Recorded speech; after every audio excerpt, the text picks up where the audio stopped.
തോറ്റെന്ന് കരുതി ഈ പാർട്ടി ഒലിച്ചൊന്നും പോയിട്ടില്ല. നമ്മുടെ കെ രാഗേഷ് ഒരു വലിയ സമരം നടത്തുന്നതിൻ്റെ കൂട്ടത്തിൽ പറഞ്ഞതാണ്. മുൻ MLA കുഞ്ഞികൃഷ്ണൻ. അപ്പോൾ അദ്ദേഹം പാർട്ടിയെ ഭയപ്പെടുത്തിക്കൊണ്ടിരിക്കുകയാണ്. പാർട്ടി വിട്ടതിന് ശേഷം അദ്ദേഹത്തിന് ഭയങ്കര ചിരിയാണ് എന്നൊക്കെയാണ് കെ രാഗേഷിൻ്റെ പരാതി.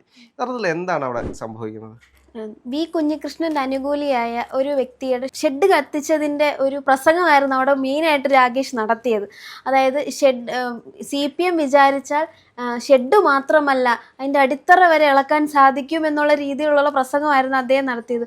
എന്തോ മാസ് ഡയലോഗിലുള്ളൊരു പ്രസംഗമാണ് ഉദ്ദേശിച്ചതെങ്കിലും ഇത് CPMന്റെ ഒരു തനിനിറം പുറത്തോട്ട് വരുന്ന രീതിയിൽ മാസ് എന്ന് പറഞ്ഞിട്ട് അവസാനം ഒരു സർക്കാസ്റ്റിക് ആയിട്ടുള്ള സാധനത്തിലൂടെയാണ് പോയത്. അതെ, തീർച്ചയായും. അത് കാരണം നമ്മളിത് പറയുമ്പോൾ നമുക്ക് മനസ്സിലാവും അപ്പം CPM ഏതുവരെ എത്തും എന്നുള്ളത് രാഗേഷിലൂടെ അറിയാതെ വായിലൂടെ വന്നതാണ്. പക്ഷെ എന്തായാലും ഇപ്പൊ മനസ്സിലായി. അതുപോലെ തന്നെ ഇപ്പൊ വി കുഞ്ഞികൃഷ്ണന്റെ സ്ഥാനാർത്ഥിത്വം മറ്റേ ധൻരാജ് ഫണ്ട് എന്തും നടന്നിട്ടില്ല, താൻ പറഞ്ഞതെല്ലാം തിരുത്തണം എന്നൊക്കെ പറഞ്ഞാണല്ലോ ഇപ്പൊ വീണ്ടും വരുന്നത്. അപ്പൊ മൊത്തത്തിൽ അവർക്ക് അവിടെ ഒരു പണി പറ്റി. ഇതിലെങ്ങനെയെങ്കിലും രക്ഷപ്പെടണമെന്ന് വിചാരിച്ചാണ് ഓരോ ഡയലോഗ് എടുത്തുകൊണ്ട് വരുന്നത് തന്നെ. അല്ല, അദ്ദേഹത്തിന്റെ ഡയലോഗുകളും എല്ലാം നമ്മൾ പരിശോധിച്ചു കഴിഞ്ഞാല് തോറ്റു. ഇനി അത് സമ്മതിക്കാതിരിക്കാൻ കഴിയില്ല. നമുക്കറിയാം, ഇപ്പോ 36 സീറ്റിലേക്ക് ഒതുങ്ങി CPM തോറ്റു എന്ന് ഇപ്പോഴും വിശ്വസിക്കാൻ കഴിയാത്ത ഒട്ടനേകം സഖാക്കൾ നമ്മുടെ നാട്ടിലുണ്ട്. അവരിപ്പോഴും വിശ്വസിച്ചിരിക്കുന്നത് പിണറായി വിജയനാണ് കേരളത്തിന്റെ മുഖ്യമന്ത്രി, അതുകൊണ്ട് അവർക്ക് എന്തും ചെയ്യാം, എന്തും പറയാനുള്ള ധൈര്യമുണ്ട് എന്നുള്ള രീതിയിലാണ് അവരിപ്പോഴും മുന്നോട്ട് പോകുന്നത്. ഞങ്ങളുടെ പാർട്ടിയിൽ ഭരിക്കുന്നത് ആരാണ് ചോദിക്കാനുള്ളത് എന്നുള്ള രീതിയിലാണ്. അപ്പോൾ കെ രാഗേഷ് ആണെങ്കിൽ പോലും അദ്ദേഹത്തിന്റെ ഏറ്റവും വലിയ വിഷമം കുഞ്ഞികൃഷ്ണൻ ചേട്ടന്റെ ചിരിയാണ്. ഇപ്പോൾ ഇപ്പോഴത്തെ MLA ആയിട്ടുള്ള കുഞ്ഞികൃഷ്ണൻ, അപ്പോൾ അദ്ദേഹം പാർട്ടി വിട്ടതിന് ശേഷം വളരെയധികം സന്തോഷവാനാണ്. അദ്ദേഹത്തിന് വിഷമങ്ങളൊന്നുമില്ല. അദ്ദേഹം ചിരിച്ചു കളിച്ച് സംസാരിക്കുന്നു. ഇതൊക്കെയാണ് അദ്ദേഹത്തിൻ്റെ പരാതി. അപ്പോൾ പാർട്ടിയിലുണ്ടായിരുന്ന കാലത്ത് ഇദ്ദേഹം ചിരിക്കില്ലായിരുന്നു. അപ്പോൾ സ്വന്തം പാർട്ടിയിലുള്ള ആളുകൾ ചിരിക്കാത്തത് എന്താണ് എന്ന് കെ രാഗേഷ് പഠിക്കാൻ ഒരു സംവിധാനം ഉണ്ടാക്കണം എന്നാണ് എനിക്ക് പറയാനുള്ളത്. കാരണം ഒരു യൂണിവേഴ്സിറ്റി എന്തെങ്കിലും ഉണ്ടാക്കിയിട്ട് പുതിയ കോഴ്സ് കണ്ടെത്തണം. എന്തുകൊണ്ട് സഖാക്കൾ ചിരിക്കുന്നില്ല, സഖാക്കൾ ചിരിക്കാത്തതിൻ്റെ കാരണം, ഇതൊക്കെ കണ്ടുപിടിക്കാൻ വേണ്ടിയിട്ട് പുതിയ സയൻറ്റിഫിക് റിസർച്ചുകൾ ചെയ്തു കഴിഞ്ഞാൽ അദ്ദേഹത്തിന് കുറച്ചുകൂടെ നന്നായിട്ട് മനസ്സിലാക്കും എന്തുകൊണ്ടാണ് കുഞ്ഞികൃഷ്ണൻ ചിരിക്കുന്നത് എന്ന്. പിന്നീട് പറയുന്നത് ഒരു ഷെഡ് കത്തിച്ചതാണ്. ഷെഡ് കത്തിച്ചിട്ട് കുഞ്ഞികൃഷ്ണൻ പറയുന്നത് അത് മുൻ MLA ആയിരുന്ന മധുസൂദനൻ കത്തിച്ചതാണ് എന്നാണ് പറയുന്നത്. പക്ഷേ കെ രാഗേഷ് പറയുന്നത് എന്താണ് തെളിവ്? ഞങ്ങളാണ് കത്തിച്ചത്, എന്താണ് തെളിവ്? തെളിവ് കൊണ്ടുവാ. ഇപ്പോൾ ഇതിനു മുമ്പിട്ട് ഇദ്ദേഹം ആരോപിച്ച ഏറ്റവും വലിയ ആരോപണം എന്ന് പറയുന്നത് ധനരാജിന്റെ ഫണ്ട് തട്ടിപ്പുമായി ബന്ധപ്പെട്ടിട്ടാണ്. ഇപ്പോൾ കുഞ്ഞികൃഷ്ണൻ ചോദിച്ച കാര്യങ്ങൾക്ക് ജനങ്ങളുടെ മുന്നിൽ പറയാൻ കഴിയാതെ പോയതുകൊണ്ടാണ് പാർട്ടി തോറ്റുപോയത്.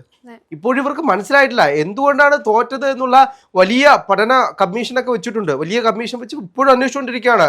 അപ്പോൾ അവിടുത്തെ ലോക്കൽ നേതാക്കന്മാരുടെ ഫോൺ റെക്കോർഡുകൾ എടുക്കാൻ പോകുന്നു, അവിടുത്തെ നേതാക്കന്മാരുടെ ഫോൺ കോൾ റെക്കോർഡ് എടുക്കാൻ പോകുന്നു. ആരൊക്കെയാണ് കാല് വാരിയെന്നറിയണം, ആരൊക്കെയാണ് ഞങ്ങളെ തോൽപ്പിച്ചതെന്നറിയണം. മൊത്തത്തിൽ പാർട്ടി തോൽപ്പിച്ചതുകൊണ്ടല്ലേ 8000 വോട്ടിന് അദ്ദേഹം ജയിക്കുന്നത്. പയ്യന്നൂർ എന്ന് പറയുന്ന കമ്മ്യൂണിസ്റ്റ് പാർട്ടിയുടെ കോട്ടയിൽ ചരിത്രത്തിൽ ആദ്യമായിട്ടാണ് ഒരു UDF സ്ഥാനാർത്ഥി വിജയിക്കുന്നത്. അപ്പോൾ ആ വിജയം എന്ന് പറയുന്നത് 8000 വോട്ടുകളുടെ ഭൂരിപക്ഷത്തിലാണ്. അപ്പോൾ അത്രയും വോട്ടുകൾ നേടണമെങ്കിൽ എത്ര ആളുകൾ മാറ്റിക്കുത്തി എന്ന് ചിന്തിക്കേണ്ടതുണ്ട്. വലിയ ഭൂരിപക്ഷത്തിൽ വിജയിച്ചുകൊണ്ടതാണ്. അവസാനം എന്തായി? മലപ്പുറം കത്തി അമ്പും വില്ലും ആ അവസ്ഥയിലേക്ക് കൊണ്ടെത്തിച്ചു. പക്ഷെ ഇപ്പോഴും അവരുടെ ശൗര്യം അങ്ങോട്ട് മാറിയിട്ടില്ല. ഞങ്ങൾ തോറ്റതൊന്നുമല്ല, ഞങ്ങൾ തോൽപ്പിച്ചതാണ്. ആ തോൽപ്പിച്ചവരെ ഞങ്ങൾ കണ്ടെത്താതെ മുന്നോട്ട് പോകില്ല. ഇത് കുഞ്ഞികൃഷ്ണന്റെ കളികളാണ്. കുഞ്ഞികൃഷ്ണനാണ് യഥാർത്ഥത്തിൽ ഇതെല്ലാം ചെയ്തിട്ടുള്ളത്. പക്ഷേ ഇത് ഞങ്ങളുടെ പേരിലേക്ക് വരികയായിരുന്നു എന്നാണ് ഇവർ പറയുന്നത്. അപ്പോൾ ധനരാജ് ഫണ്ട് തട്ടിപ്പ്, അതിൽ യഥാർത്ഥത്തിൽ കുഞ്ഞികൃഷ്ണൻ അദ്ദേഹത്തിൻ്റെതായിട്ടുള്ള കൃത്യമായിട്ടുള്ള നിലപാട് പറയുന്നു. ഇതിൽ പാർട്ടിയിലെ ചില നേതാക്കന്മാർ ഫണ്ട് മുക്കിയിട്ടുണ്ട്, അത് മുകൾ കമ്മിറ്റികൾ അന്വേഷിക്കണം. അവസാനം അന്വേഷിക്കാൻ പോയപ്പോഴെന്ത് സംഭവിച്ചു? ഇവരെല്ലാം ഒന്നായി കുഞ്ഞികൃഷ്ണൻ പുറത്തായപ്പോഴും അദ്ദേഹം പുറത്ത് നിന്നുകൊണ്ട് പറയാൻ തുടങ്ങി, നിങ്ങൾ കാണിക്കുന്നത് തെറ്റാണ്, ഇയാളെ സംരക്ഷിക്കരുത്, ഇയാളാണ് പണം അടിച്ചു മാറ്റിയത് എന്ന് പറഞ്ഞപ്പോൾ എന്താണ്, ഗോവിന്ദ മാഷ് ഒരു യാത്രയുമായിട്ട് ഇങ്ങോട്ട് വരുന്നു. ഇതാ ധനരാജിന്റെ കുടുംബം ഞങ്ങളോടൊപ്പമുണ്ട്, ഇനി ആരുണ്ട് ചോദിക്കാൻ? അപ്പോഴും ഇദ്ദേഹം ചോദിക്കുന്ന ചില കാര്യങ്ങളുണ്ട്. നിങ്ങൾ ആ കണക്കുകൾ പുറത്തേക്ക് വിടൂ. ഇത്ര രൂപ ഇന്ന ആളുടെ അക്കൗണ്ടിലൂടെയാണ് പോയത്, അത് എവിടെ പോയി, ഈ പണം എവിടെ പോയി എന്ന് നിങ്ങൾ പറ. അപ്പോൾ കെ രാഗേഷ് പറഞ്ഞതാണ്, അതൊന്നും പറയാൻ പറ്റത്തില്ല. അത് ഞങ്ങളുടെ പാർട്ടിക്കുള്ളിലുള്ള രഹസ്യങ്ങളാണ്. പാർട്ടിക്കുള്ളിലുള്ള രഹസ്യങ്ങളൊക്കെ ഞങ്ങൾ എങ്ങനെയാണ് പുറത്തേക്ക് ഇടുന്നത്? ഇതായിരുന്നു അദ്ദേഹത്തിൻ്റെ നിലപാട്. അവസാനം തോറ്റു കഴിഞ്ഞപ്പോൾ അദ്ദേഹത്തിന് മനസ്സിലായി ഈ നിലപാട് എടുത്തത് കാരണമാണ് തോറ്റുപോയെന്ന്. പക്ഷേ സമ്മതിച്ചു കൊടുക്കാൻ കഴിയില്ല. തോറ്റുപോയല്ലോ, തോറ്റാൽ ഞങ്ങൾക്ക് പുറത്ത് പറയാൻ കഴിയില്ല ഞങ്ങൾ തോറ്റുപോയെന്ന്. അപ്പോൾ വളരെ വിപ്ലവകരമായിട്ട് ഇതൊരു തോൽവിയല്ല, ഞങ്ങളെ തോൽപ്പിച്ചതാണ്. ആരാണ് തോൽപ്പിച്ചത്? സാമ്രാജ്യത്വ ശക്തികളാണ് ഞങ്ങളെ തോൽപ്പിച്ചത്.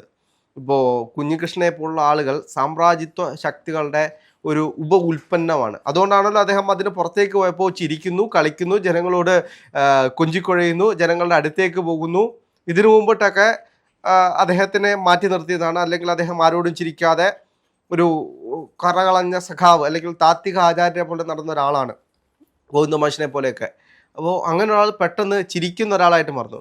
ചിലപ്പോൾ ഇപ്പുറത്തോട്ട് വന്നതുകൊണ്ടാവാം, നമുക്കറിയാമല്ലോ. ഇപ്പോൾ നമ്മുടെ മുഖ്യമന്ത്രിയെ വരെ പൂക്കി മുഖ്യമന്ത്രി എന്ന് പറയുന്നത്, മുഖ്യമന്ത്രിയുടെ ചിരിയാണല്ലോ അദ്ദേഹത്തിനെ പൂക്കിയാക്കിയത്. ചിലപ്പോൾ ആ ചിരി കുറച്ചൊന്ന് കടമെടുത്തതായിരിക്കാം, അല്ലെങ്കിൽ UDFിലേക്ക് ഒരു ചായ്വ് വന്നപ്പോൾ കുറച്ച് ചിരി ഇപ്പുറത്തോട്ട് ഡൈവേർട്ട് ചെയ്ത് വന്നതായിരിക്കാം. അതുകൊണ്ടൊക്കെ ആയിരിക്കും അദ്ദേഹം ചിരിക്കുന്നത്. എന്താണെങ്കിലും KK രാഗേഷിനെ പോലുള്ള ആളുകളാണ് യഥാർത്ഥത്തിൽ പാർട്ടിയെ തോൽപ്പിച്ചത്.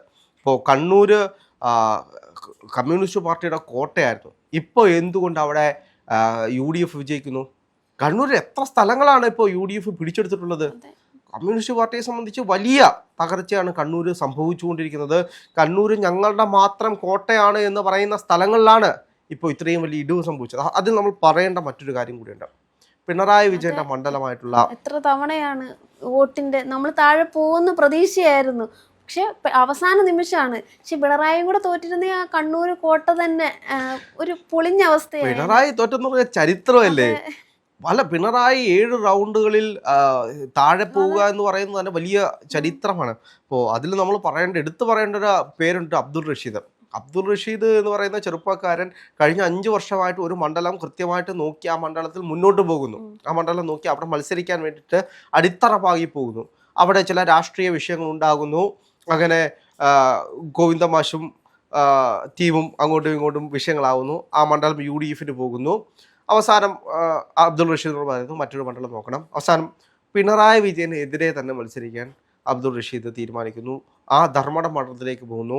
പലയിടങ്ങളിലും അദ്ദേഹത്തിന് വഴിയിൽ തടയുകയാണ്. ഈ പിഷാരിയുടെ ഒരു കാര്യം പറയുമല്ലോ, അപ്പോൾ അവിടെ BJPക്കാർ തടഞ്ഞുകൊണ്ട് ഇതാണോ BJPയുടെ സ്വാതന്ത്ര്യം, ഇത് UP അല്ല കേരളമാണ് എന്നൊക്കെ പറഞ്ഞ സഖാക്കൾ തന്നെ ഇത് ഞങ്ങളുടെ കോട്ടയാണ്, ഇവിടെ കയറി കഴിഞ്ഞാൽ നിന്നെ തട്ടും, ആ രീതിയിലുള്ള സംഭാഷണ ശൈലിയിലൂടെ നമ്മുടെ അബ്ദുൾ റഷീദിനെയും ഭയപ്പെടുത്താൻ നോക്കി. പക്ഷെ അദ്ദേഹം പിന്മാറിയില്ല. അദ്ദേഹം ഒറ്റയ്ക്ക് തെരഞ്ഞെടുപ്പിലെല്ലാം ശേഷം പറഞ്ഞു വലിയ നേതാക്കന്മാർ ആരും വന്നില്ല. എന്തുകൊണ്ടാണ്? പിണറായി വിജയൻ്റെ മണ്ഡലമാണ്. പിണറായി വിജയൻ എന്ന് പറയുന്ന സ്റ്റാർ ക്യാമ്പയിനർ, LDFിൻ്റെ എല്ലാം കഴിഞ്ഞ വർഷം 70-ൽ നിന്നും അവസാനം 100ന്റെ അടുത്തേക്ക് കൊണ്ടെത്തിച്ച ഒരാൾ, 99ലേക്ക് കൊണ്ടെത്തിച്ച ആൾ, വലിയ ഭൂരിപക്ഷത്തിൽ വിജയിച്ച ഒരാൾ, 1 ലക്ഷത്തോളം വോട്ടുകൾ ഈ തവണ വാങ്ങുമെന്ന് ജനങ്ങൾ വിശ്വസിച്ചിരിക്കുന്ന ഒരാൾ. അപ്പോൾ അവിടേക്ക് വരാൻ ഒരു നേതാക്കളും തയ്യാറായില്ല. പക്ഷെ അദ്ദേഹം ഒറ്റയ്ക്ക് നിന്ന് പോരാടി. അവിടെ വലിയൊരു അട്ടിമറിയാണ് അവിടെ സംഭവിച്ചിട്ടുള്ളത്. 7ാമത്തെ റൗണ്ട് വരെ പിണറായി വിജയൻ താഴേക്ക് പോകുക എന്ന് വെച്ച് കഴിഞ്ഞാൽ അത് ചരിത്രം തന്നെയാണ്. ചരിത്രത്തിൽ അടയാളപ്പെടുത്തേണ്ടതാണ്. 2ാം സ്ഥാനാർത്ഥി ഒന്നൊന്നുമില്ല, തോറ്റ MLA എന്നൊന്നുമില്ല. പക്ഷെ എന്നാലും അത് നമ്മൾ എടുത്തു പറയേണ്ട ഒരു കാര്യമാണ്. അങ്ങനെ പല വിഷയങ്ങളും എടുത്തു വെച്ച് പരിശോധിക്കുകയാണെങ്കിൽ കണ്ണൂരിൽ വലിയ മാറ്റങ്ങളാണ് ഉണ്ടാകുന്നത്. ഇപ്പോഴെങ്കിലും കണ്ണൂരിലെ സഖാക്കൾ തോറ്റു എന്ന് മനസ്സിലൊന്ന് സങ്കല്പിക്കുകയെങ്കിലും ചെയ്യാം. അല്ലെങ്കിൽ തോറ്റു എന്ന് മനസ്സിലാക്കാനുള്ള ബുദ്ധി ഉണ്ടായിരുന്നെങ്കിൽ അവരെ സഖാക്കൾ എന്ന് വിളിക്കേണ്ട കാര്യമില്ലായിരുന്നു.